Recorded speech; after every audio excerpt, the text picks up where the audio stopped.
Hey guys, it's Dr. Iris here, physical medicine rehab resident, health and fitness coach. So today is Monday, and I'm going to call it like Manic Monday because it seems like everyone on a Monday, especially, you're going back to work after a weekend of relaxing for the most part, and you get back into your routine, and a lot of people that I talk to just like dread going to work because they're like, oh, I don't want to get up in the morning, or like, oh, I don't have time to do this, and then my schedule is busy, and everyone's just kind of like, you don't take the time to kind of like think about how your day is going to go, or like really relax and take time for yourself. And that's why I'm calling it Manic Monday for a lot of people, especially for us on the East Coast, because it just seems like everyone's always in a rush and always in a hurry. And so I wanted to take the time to talk about something that the excuse that always comes up whenever I talk to anyone about something that they don't particularly want to do or like to do. And that is the I don't have time excuse. And I want you to really think about it. When was the last time that you were invited to do something, or someone asked you to do something, and then you were like, oh, I don't have time? Because really, if you think about it, for example, I went to a conference the other night, and there was this story that it's the global sales, VP of global sales in Beachbody. Basically, he gave us a talk, and he told a story about how they were living in like the perfect place, he and his family.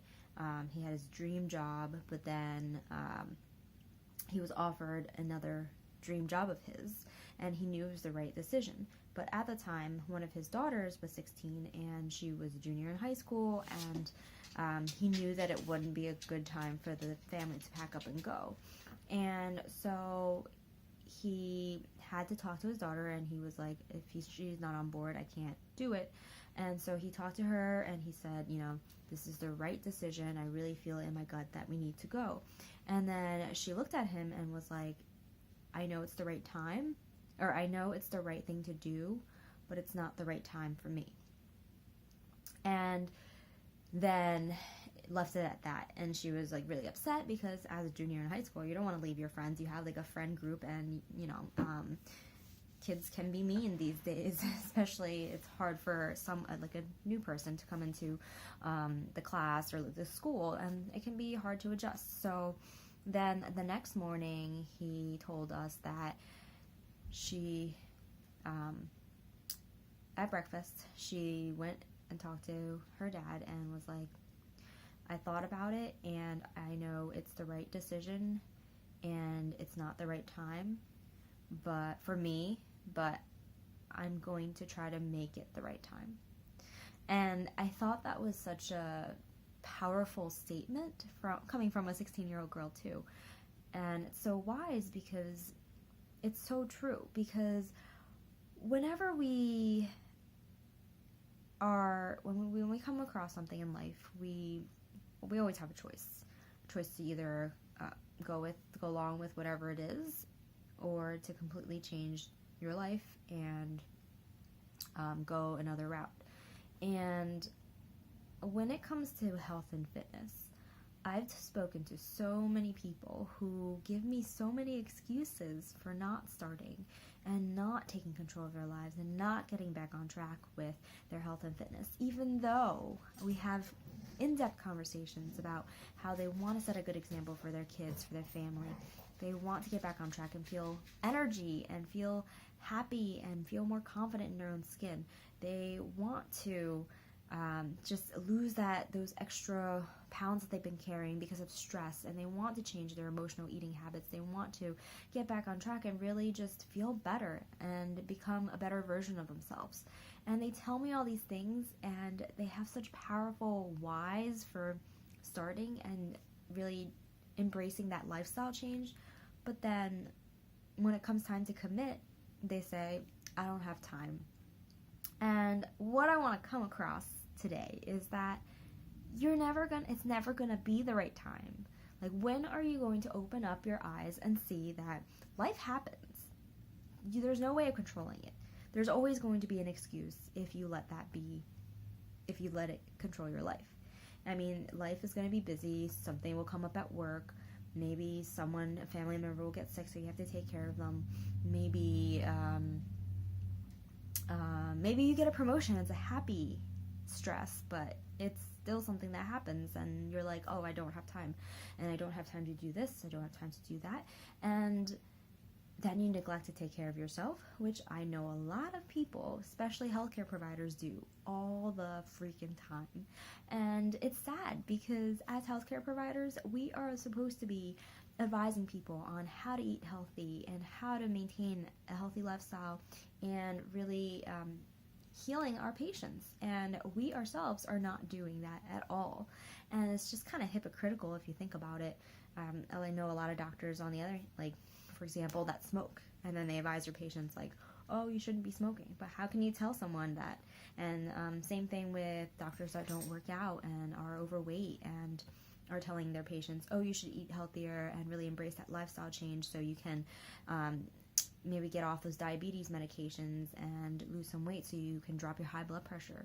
But like, how can you advise someone to do that if you're not doing it yourself?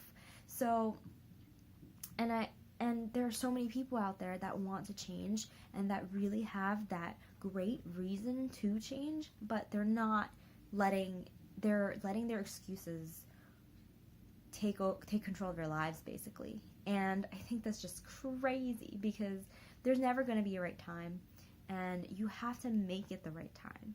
You have to choose between basically your health and something else that's more important, which in this world, I mean, from the patients I've seen, and I've seen sick patients who neglected to take care of themselves when they were younger and just really never cared.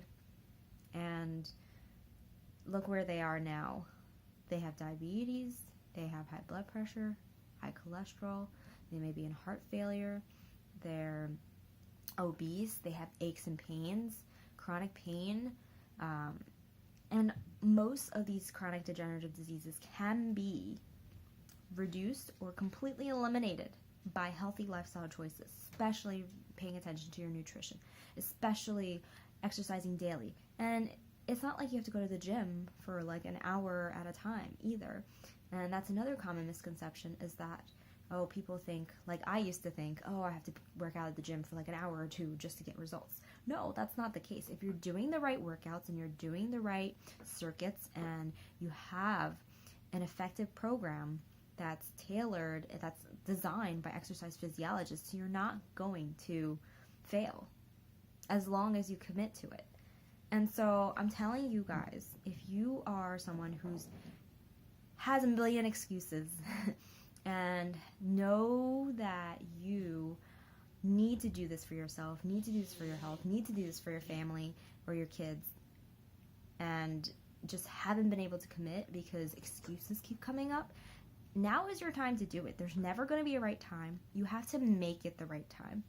And that's all I'm going to say for today, but really think about what matters to you, because in the end, at the end of the day, if you don't have your own health, what else do you have? Because we only get one life, we only get one body, and sometimes we don't get second chances, and I've seen that. So I don't want you to lose that opportunity to, it's never too late. Your body changes, and your body can adapt really well. And if you just start making the right choices, taking baby steps, it can go a long way.